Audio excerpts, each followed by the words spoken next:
Bom dia, irmãos, pela graça do nosso Senhor e Salvador Jesus Cristo, mais uma escola bíblica dominical. E nós vamos estar em oração, primeiramente, orarmos, colocarmos diante de Deus a família da irmã Vanúzia, ali o João e também Yasmin, que ontem veio a falecer Dona Nilza.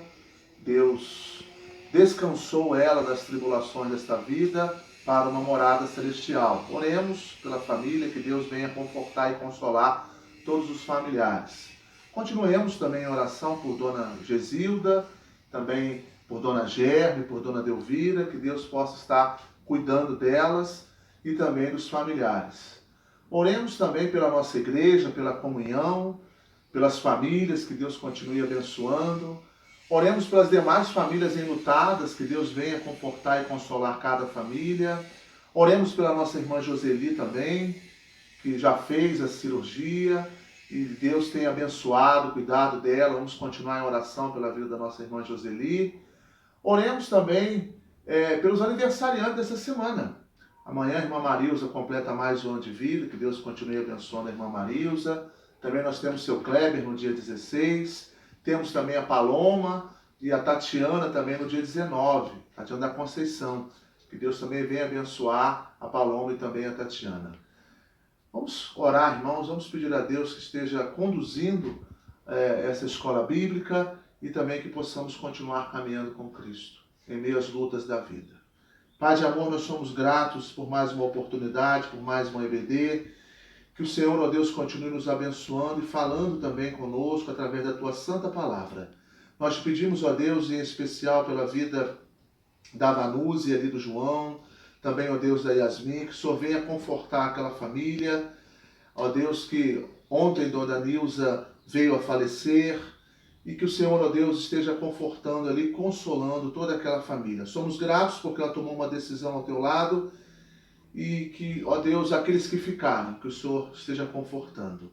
Os demais, ó Deus, também que perderam entes queridos. Ó Deus de amor, só o Teu consolo e o Teu conforto possa, ó Deus, estar sustentando cada família enlutada. Pedimos pelos enfermos, aqueles que estão hospitalizados, aqueles que estão em casa, mas também requer os Teus cuidados. Abençoe cada um.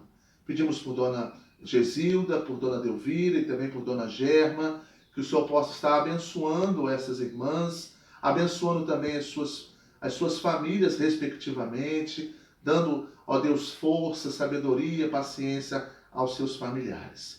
Também, a Deus, pedimos pela nossa igreja, que o Senhor venha abençoar a nossa igreja, a comunhão. Somos gratos, ó Deus, pelas bênçãos recebidas, mas pedimos por cada família, que o Senhor, ó Deus, esteja cuidando de cada lar. Pedimos por aqueles que estão afastados. Ó Deus, tenha misericórdia.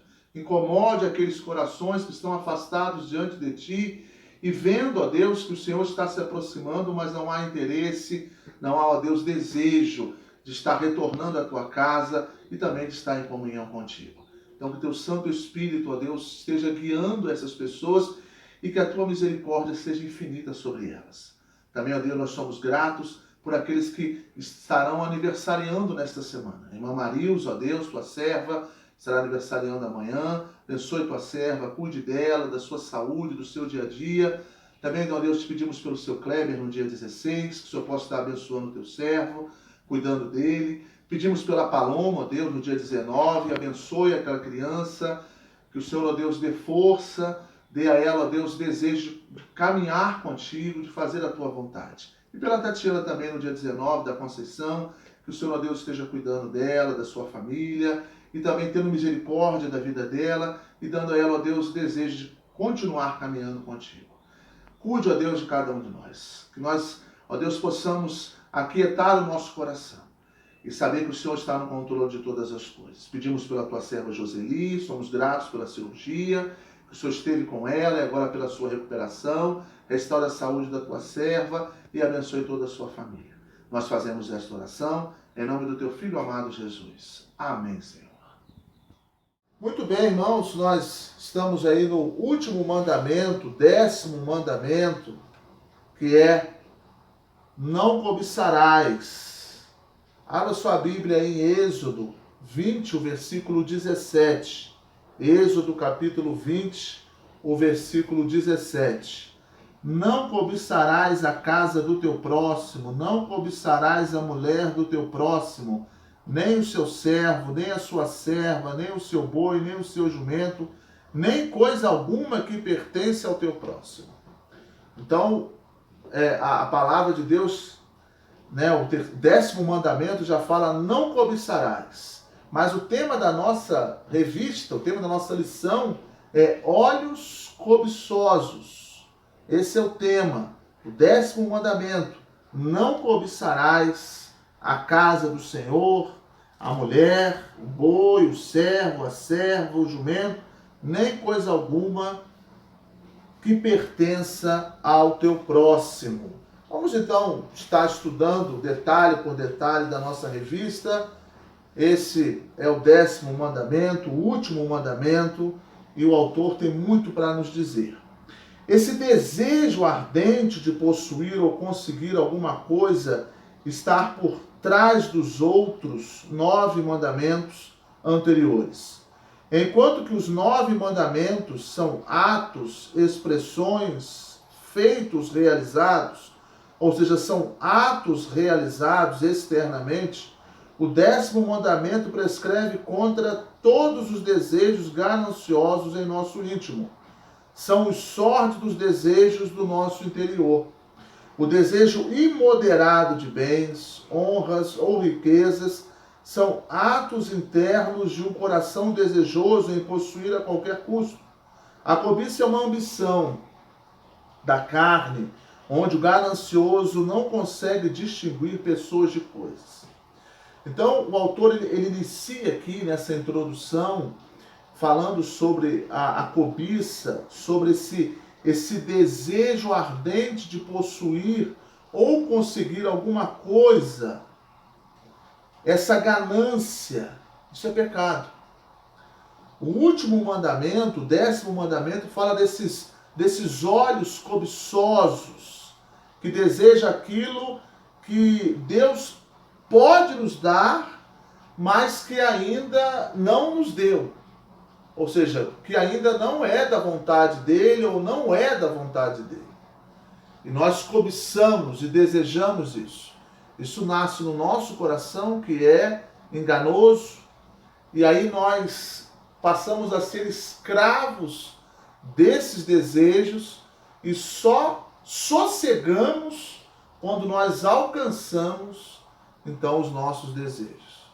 Passamos a ser escravo e servo de Mamon, ou seja, da riqueza, dos nossos desejos, do dinheiro, dos bens ou de uma outra coisa qualquer.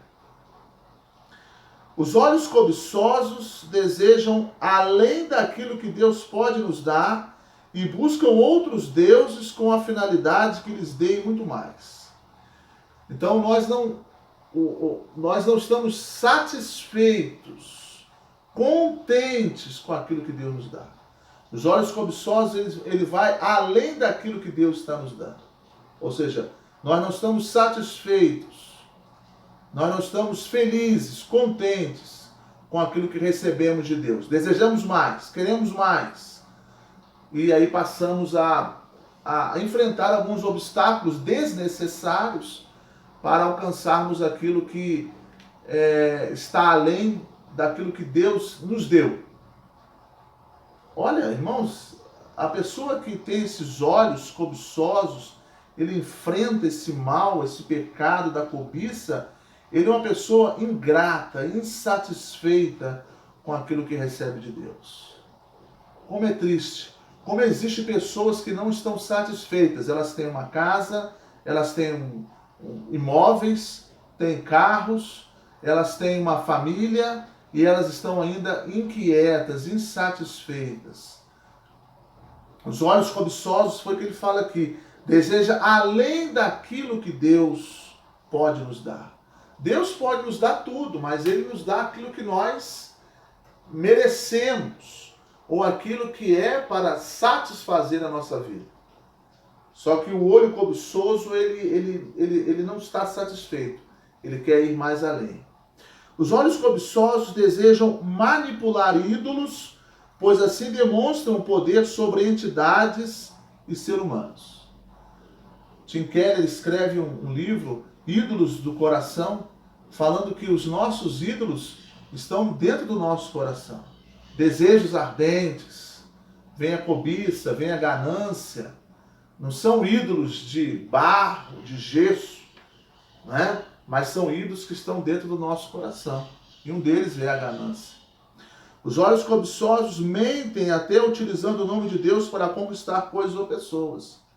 Pessoas, elas mentem para conseguir algo. Os olhos cobiçosos levam a pessoa a mentir para alcançar aquilo. Os olhos cobiçosos trabalham sem parar, sem descanso, sem lazer. Ela passa a ser escrava do trabalho para alcançar aquilo que vai além do que Deus deseja para ela.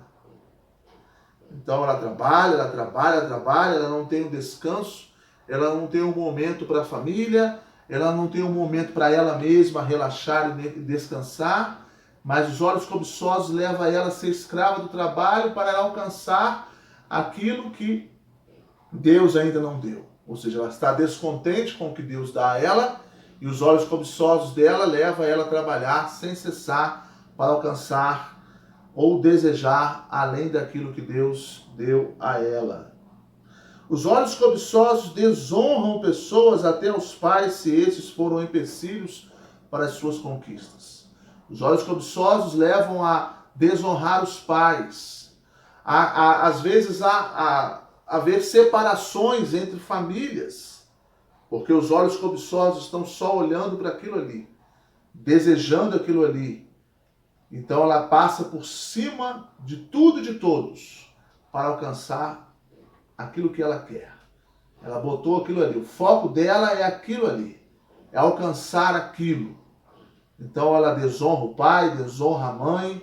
Ela se afasta da casa do Senhor. Ela se afasta da sua família somente para alcançar aquilo. Os olhos cobiçosos matam. Os olhos cobiçosos adulteram tudo, inclusive a fidelidade conjugal. Os olhos cobiçosos, eles transgridem a lei de Deus.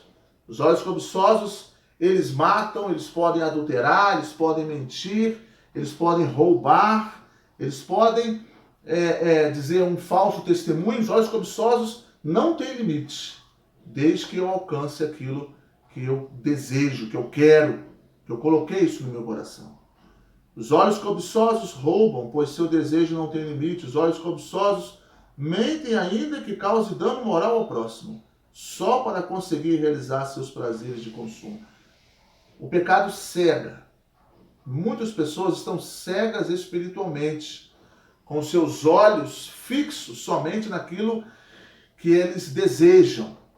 E esquecem então de honrar o pai e mãe, esquecem então do primeiro mandamento, não terás outros deuses diante de mim, esquecem que precisa ter um dia de descanso, esquecem de fazer a vontade de Deus, esquecem então que devem honrar o próximo, respeitar o próximo, mas os olhos cobiçosos estão fixos em algum desejo e só vai sossegar quando alcançar aquele desejo, quando adquirir aquele desejo. Os olhos são a janela da alma. Se os olhos forem bons, todo o nosso corpo será luz.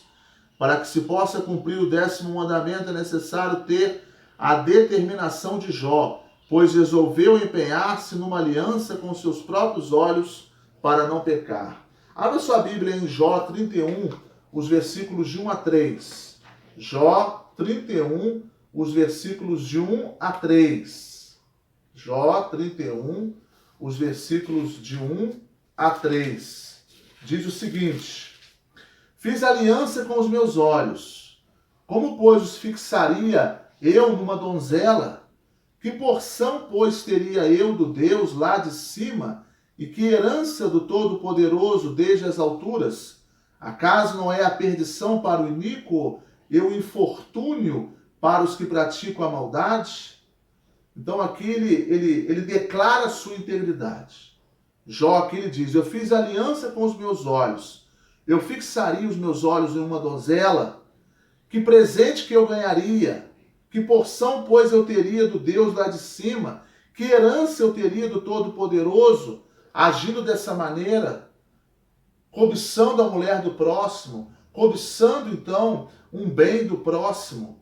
Que presente que eu ganharia de Deus, que herança que eu ganharia de Deus? Então eu fiz uma aliança com os meus olhos, no sentido de os meus olhos serem santificados, consagrados diante de Deus. Não só os meus olhos, mas todo o meu corpo ser consagrado diante de Deus.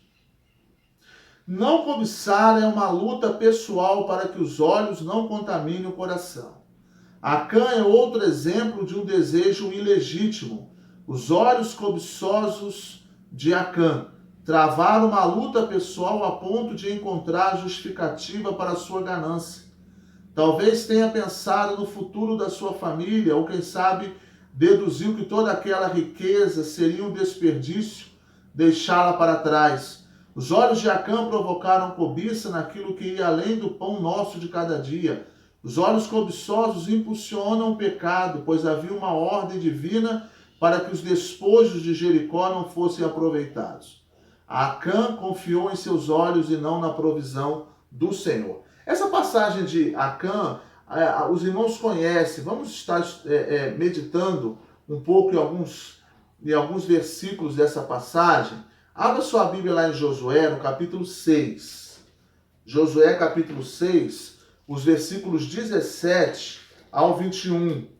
Né? Esse texto ele fala que Acã, ele cobiçou, né? Após a destruição, Acã então cobiçou. Ele estava olhando e pegando então coisas que não pertenciam. A ordem de Deus foi não pegar nada daquela cidade que seria destruída.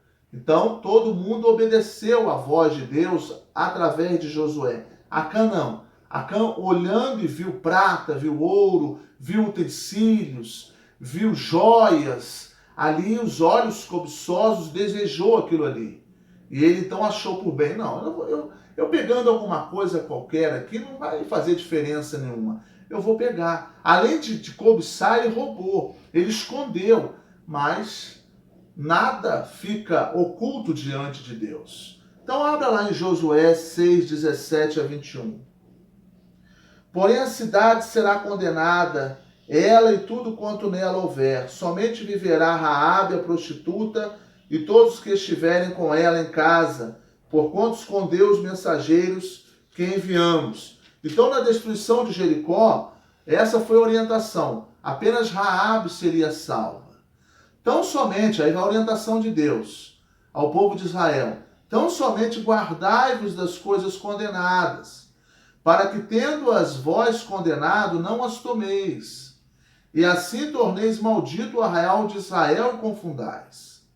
Então a orientação de Deus é o seguinte, olha, não pegue nada de Jericó, apenas Raabe será salva. Então, todos os utensílios, tudo que está ali, foi condenado, juntamente com a cidade. Então não pegue nada para que também não prejudique o povo de Israel. Porém, toda prata, ouro, utensílios de bronze, de ferro, são consagrados ao Senhor, irão para o seu tesouro. Gritou, pois, o povo, e os sacerdotes tocaram as trombetas. Tendo ouvido o povo o sonido da trombeta e levantado grande grito, ruíram as muralhas, e o povo subiu à cidade, cada qual em frente de si, e a tomaram. Tudo quanto na cidade havia, destruíram totalmente a fio de espada. Tanto homens como mulheres, tanto meninos como velhos, tanto bois, ovelhas e jumentos.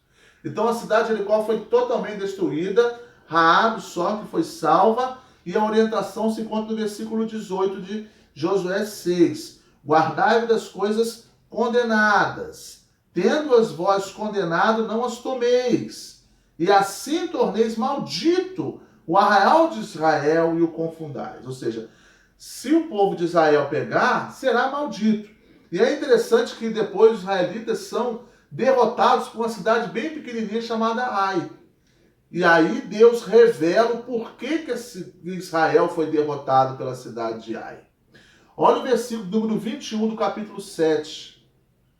Diz assim, Acã dizendo, quando vi entre os despojos uma boa capa babilônica, 200 ciclos de prata e uma barra de ouro do peso de 50 ciclos, cobicei-os e tomei-os.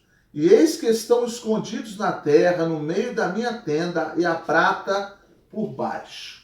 Então aqui houve uma confissão de pecado. É interessante que o texto começa quando vi. Então ele viu. E nesse ver esses despojos, né, esses utensílios, e ele relaciona quais são esses utensílios, uma capa, 200 ciclos de prata, uma barra de ouro, diz que ele cobiçou, ou seja, ele desejou, ele viu e desejou, e depois fala que ele tomou. Então ele roubou. A orientação no versículo 18 do capítulo 6 era não pegar nada que seria condenado. E ele viu, ele desejou e ele tomou. Ele viu, cobiçou e tomou. E isso causou o quê? A morte dele e também de toda a sua família. Então, não cobiçar é uma luta pessoal para que os olhos não contaminem o coração. O coração de Acã já estava inclinado para cobiçar. E, infelizmente, aquilo que já estava no seu coração veio à tona. Ele viu aquilo ali, ele cobiçou, ele desejou e ele tomou para si, escondendo na sua casa, debaixo da terra, que diz o texto aqui, debaixo da terra, por baixo, ele escondeu aquilo ali, escondido na terra, mas para Deus nada fica oculto, e então foi descoberto e ele morreu juntamente com a sua família, mostrando a justiça de Deus e a consequência, irmãos, principalmente essa, a consequência daquele que é ganancioso, daquele que cobiça, daquele que deseja algo que vai além do que Deus está te dando. A grande questão é essa. A cobiça nada mais é do que algo além que você quer, do que Deus está passando para você. A cobiça é um pecado terrível. E muitas vezes é um pecado aceitável. Nós, às vezes, não condenamos alguém por ser ganancioso. Condenamos um adúltero, um assassino, condenamos aquele que rouba, furta, mas às vezes não achamos que é um pecado aquele que tem o desejo ardente ou aquele que está descontente com algo que vai além daquilo que Deus está dando a ele. E realmente é um pecado. É um pecado, muitas vezes, na sociedade aceitável, mas diante de Deus é um pecado como um outro qualquer. E precisamos ter esse cuidado, porque nasce no nosso coração. Nascendo no nosso coração, uma hora vai ser colocado, então, à tona, vai vir. Então, Acã foi isso. Ele viu, ele cobiçou e ele tomou. Nós precisamos ter muito cuidado. Por isso que o pastor sempre fala na igreja, para nós pedirmos a Deus que guarde o nosso coração, que purifique o nosso coração, porque dele procede as saídas da vida.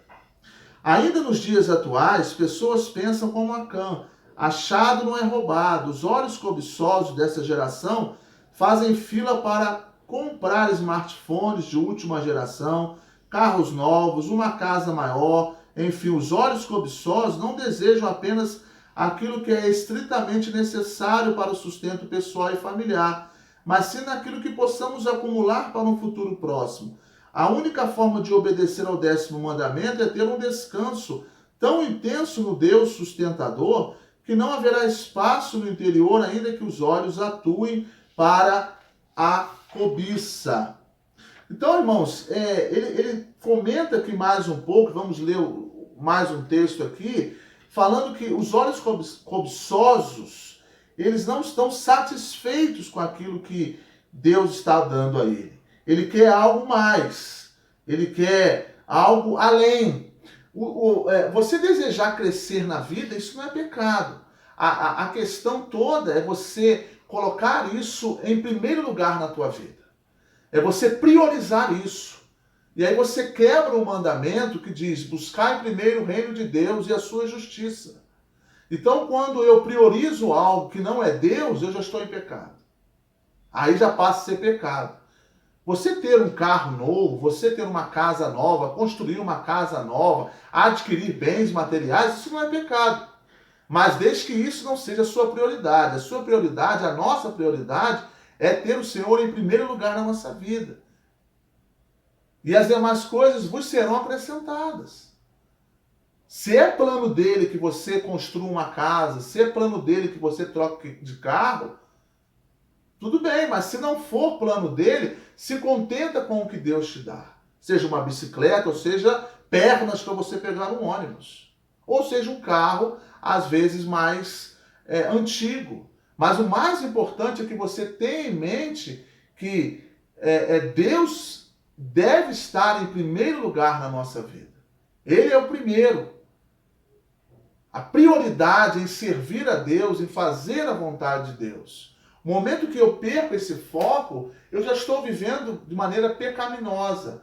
Eu já estou vivendo nesses pecados aceitáveis, como a cobiça, como a ingratidão, a insatisfação, o descontentamento. Aí começa a surgir, começa a brotar, começa a florescer pecados dentro do meu coração, aonde eu estou a cada dia mais distante de Deus. Posso, às vezes, não afirmar isso, ou nem declarar isso, mas o meu comportamento demonstra que eu estou me afastando de Deus em virtude dessas situações. Eu tenho que trabalhar, eu tenho que alimentar, eu tenho que ajudar a minha família tem despesas, sim, tem compromisso, sim. Deus sabe que você tem, Deus sabe disso. Só que Deus precisa estar em primeiro lugar na tua vida. Existe dias para você trabalhar, existe dias também para você descansar e servir ao Senhor. Agora, no momento que eu não tenho mais nenhum dia para descansar, eu só penso no trabalho, porque eu quero e desejo aquilo ali, eu quero fazer isso, abandono a casa do Senhor, aí os meus olhos cobiçosos já estão sendo engodados, atraídos pelas manipulações do inimigo, pela estratégia de Satanás. E aí eu preciso acordar, despertar. Eu preciso saber, peraí, eu tô muito acelerado de maneira contrária. Eu não estou fazendo a vontade de Deus. Abra sua Bíblia no Salmo 37, os versículos 3 e 5. Salmo 37, os versículos 3 a 5. Diz assim, Salmo 37, versículos 3 a 5. Confia no Senhor e faz o bem. Habita na terra e alimenta-te da verdade. Agrada-te do Senhor e Ele satisfará os desejos do teu coração. Entrega o teu caminho ao Senhor, confia nele, o mais Ele fará. Confia no Senhor. Essa é uma orientação do salmista. Confia no Senhor. Agrada-te do Senhor e Ele satisfará os desejos do teu coração. Numa outra versão diz, deleita-te no Senhor. Agradar. Tenha essa comunhão com o Senhor. Esteja envolvido com o Senhor. Ele, o Senhor, irá satisfazer os desejos do teu coração. Porque Ele vai cuidar do teu coração. Ele vai satisfazer o teu coração. Então agrada-te dele, deleita-te nele, alegre-se nele, porque Ele tem poder para satisfazer os desejos do teu coração. E aí entrega o teu caminho ao Senhor, confia nele e o mais Ele fará. Ou seja, eu deixo na mão de Deus toda a minha vida, confio nele, me deleito nele, me regozijo nele, e Ele então estará fazendo a vontade dele na minha vida. Então, irmãos, tudo é de Deus, tudo é para Deus. Há uma expressão nas cartas de Paulo, Cristo é em vós, Cristo é tudo em nós. Ou seja, Cristo é suficiente. Não existe nada além do Senhor. Não existe porção maior. O salmista fala, a minha porção é o Senhor. Ele me satisfaz. Não tem aquele hino lá, com Cristo estou contente? Às vezes eu repito muito isso lá na igreja. Com Cristo eu estou contente, Ele me satisfaz. Ou seja, Ele preenche o meu coração. Ele preenche o meu coração. Ele é suficiente, Ele me satisfaz. Amém, irmãos? Não cobiçar é uma luta para que a inveja não invada nosso coração pelo sucesso do meu próximo. O pecado confrontado pelo 10º mandamento, e quando alguém fica infeliz pelo sucesso do próximo ou se descobre que existe alguém melhor no desempenho das tarefas. Miriam, por exemplo, invejou a relação que existia entre Deus e Moisés. A inveja trouxe lepra para Miriam, a inveja mata. Asaf invejou até a prosperidade dos ímpios. Como pessoas, elas, por serem pessoas gananciosas e cobiçam, né, os olhos cobiçosos, acabam invejando, então, o crescimento ou a prosperidade do outro. Ao invés de se alegrar com a prosperidade do outro, ao invés de se alegrar com o crescimento do outro, com a família do outro, ele fica chateado, porque a família dele não é como aquela família. Isso é inveja, a inveja mata, a inveja é uma obra da carne. Precisamos ter cuidado com isso, irmãos. Aí nós temos o exemplo de Miriam e o exemplo de Asaf na Bíblia. Abra sua Bíblia aí no Salmo 73. O Salmo 73 fala dessa enfermidade que Asaf passou por ser dessa maneira. Ele causou até uma depressão em Asaf por causa dessa situação. Salmo 73, 2 e 3. Quanto a mim, porém quase me resvalaram os pés. Pouco faltou para que se desviasse os meus passos. Então ele diz, olha, quase que eu me afastei da tua presença. Por quê? Verso 3. Pois eu invejava os arrogantes ao ver a prosperidade dos perversos. Ou seja, ele estava descontente em ver a prosperidade do ímpio. Versículo de número 12 ao 18. Eis que são estes os ímpios, sempre tranquilos, aumentam suas riquezas. Então aqui ele estava argumentando o seu descontentamento. Com efeito, inutilmente conservei puro o coração e lavei as mãos na inocência, pois de contínuo sou afligido e cada manhã castigado. Ou seja, ele estava passando por uma profunda aflição por invejar a prosperidade do ímpio. Aquilo causava para ele uma aflição, uma angústia. Verso 15. Se eu pensar em falar tais palavras, já aí teria traído a geração de teus filhos. Em só refletir para compreender isso, achei muito pesada a tarefa para mim. Ou seja, ele estava completamente descontente com essa facilidade que o ímpio tinha em crescer e ser uma pessoa, então, né, pessoas que transgrediam a lei de Deus. Por que o ímpio estava desenvolvendo, crescendo, prosperando e eu, o servo, o justo, não estava prosperando? Mas aí ele encontra a resposta disso tudo no versículo 17. Até que entrei no santuário de Deus e atinei com o fim deles.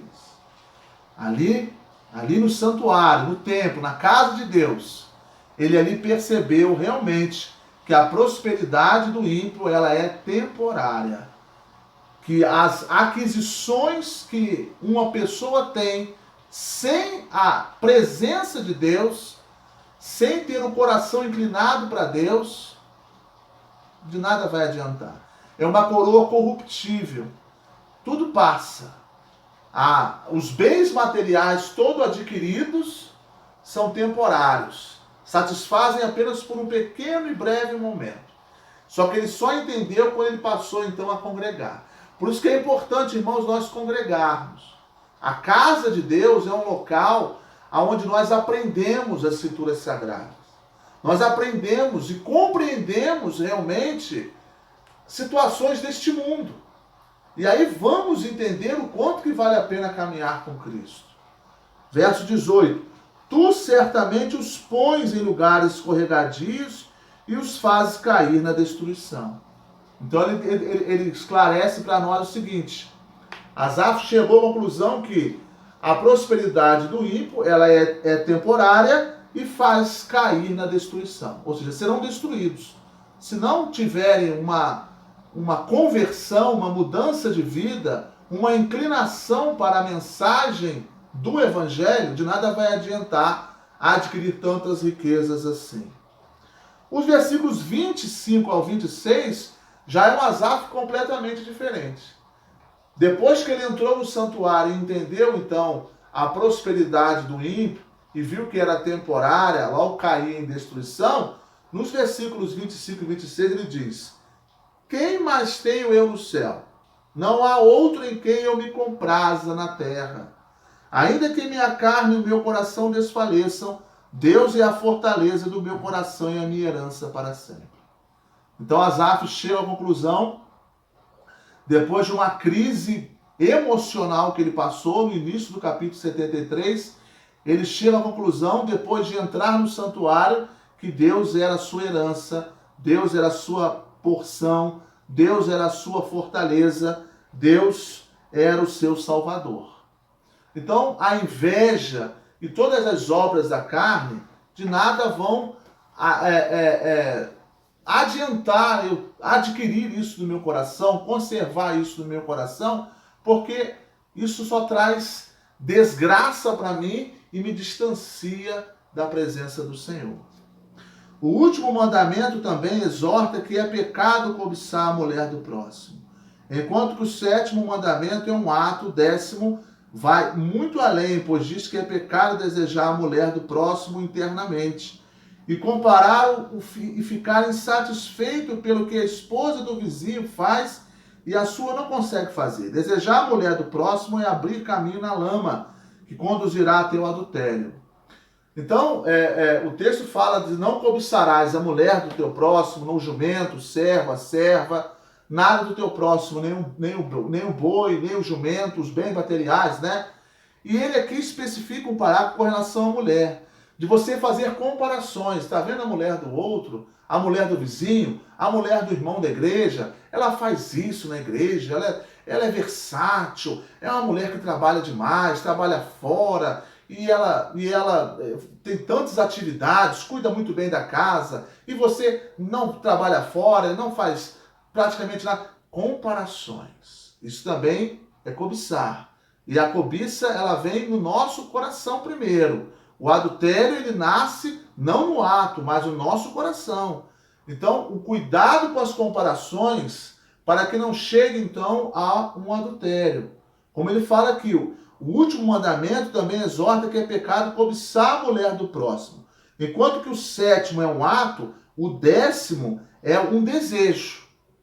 Então, as comparações, se elas não forem confrontadas e corrigidas e transformadas, pode também chegar a um ato, a um adultério, né? Por isso que devo tratar isso imediatamente, cortar o mal pela raiz. Nada de comparações, agradeça a Deus o que você tem, seja sua mulher, seja os seus filhos, seja a sua casa, seja os bens materiais que Deus te deu, mesmo que sejam poucos, mesmo que você ache que sejam poucos, mas agradeça a Deus pelo que Deus te deu. Seja grato por tudo que Deus tem te dado. Na verdade, voltar-se para os bens do próximo com olhos cobiçosos é uma ingratidão à bondade do sustento de Deus a nós. Exatamente. Os olhos cobiçosos valorizam o que os outros possuem, mas não observam o valor das bênçãos de Deus. Não devemos ter ganância pelos bens dos outros, mas devemos cuidar do que Deus nos concedeu, ainda que seja muito simples, aos nossos olhos e à vista dos outros. Exatamente, foi o que eu acabei de dizer. Ser grato pelo que Deus te deu, mesmo que seja simples aos teus olhos ou aos olhos da sociedade. Mas diante de Deus, Deus se alegra quando você é grato por tudo que Deus tem feito na sua vida. Os olhos cobiçosos provocam um sombrio e inquietante desejo no íntimo. O derradeiro mandamento não trata dos atos externos, mas das sórdidas vontades internas e proíbe desejar pecaminosamente contra os bens do vizinho. Volto a dizer que o 10º mandamento, ele nasce no nosso coração. Não esqueça disso. O 10º mandamento não é ato, ele nasce no nosso íntimo e ele então floresce. Então eu preciso tratar o meu íntimo. E esse tratamento ele é feito como? Através de oração, através da prática, da meditação da palavra, através de uma comunhão íntima com Deus. Deus vai criar em mim um coração puro e um espírito reto.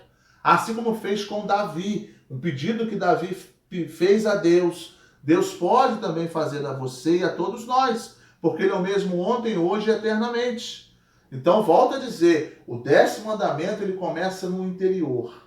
E nós precisamos pedir a Deus para tratar.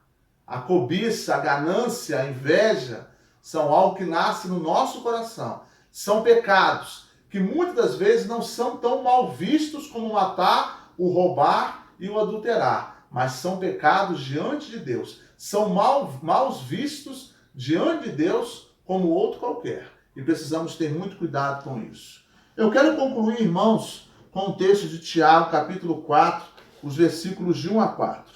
Tiago, capítulo 4, os versículos de 1 a 4. Abra sua Bíblia aí, Tiago, capítulo 4, os versículos de 1 a 4. De onde procedem guerras e contendas que há entre vós? De onde senão dos prazeres que militam, que batalham na vossa carne? Cobiçais e nada tendes, matais e invejais, e nada podeis obter. Viveis a lutar e a fazer guerras. Nada tendes porque não pedis. Pede e não recebe, porque pede mal, para esbanjardes em vossos prazeres. Infiéis, não compreendeis que a amizade do mundo é inimiga de Deus? Aquele, pois, se quiser ser amigo do mundo, constitui-se inimigo de Deus. Então, as batalhas do nosso coração, as guerras, as contendas, elas nascem aonde? Nascem no nosso coração. Cobiçamos e nada temos, matamos, invejamos e nada podemos obter. Vivemos a lutar e a fazer guerras. Nada tendes porque não pede. E quando pede, pede mal. Pede a poder esbanjar nos vossos próprios prazeres e desejos. Aí ele diz, infiéis, adúlteros, não compreendeis que a amizade do mundo é inimiga de Deus? Aquele, pois, que quiser ser amigo do mundo, constitui-se inimigo de Deus. Se nós queremos ser amigos de Deus, precisamos pedir para Deus purificar o nosso coração, arrancar os nossos olhos cobiçosos e fazer a vontade dele. Que os nossos pedidos sejam segundo a vontade do Senhor.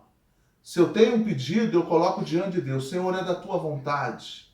Se for da tua vontade, me traga paz e esteja realizando segundo o teu tempo e o teu querer. Agora, se não for da tua vontade, se esse pedido que eu fizer não é para glorificar o teu nome, por favor, arranca de mim esse pedido. Arranca de mim esse desejo. Porque a minha vontade é fazer a sua vontade. A minha vontade é alegrar o teu coração. Eu não quero ser inimigo teu. Eu quero ser inimigo do mundo e amigo teu. Que nós possamos, irmãos, buscar ter como referência e prioridade o reino de Deus e a sua justiça. Amém? Vamos orar. Pai de amor, nos ajude, ó Deus. Trate o nosso coração, purifique o nosso coração, para que os nossos desejos sejam segundo a tua vontade. Perdoe as nossas falhas, os nossos pecados, e nos ensine a caminhar contigo, a fazer aquilo que é do teu querer. Queremos ser amigos teus. Ó Deus, nos ajude a andarmos em sintonia contigo e fazermos aquilo que é do teu querer. Nós fazemos esta oração em nome do teu Filho amado Jesus. Amém, Senhor. Deus te abençoe.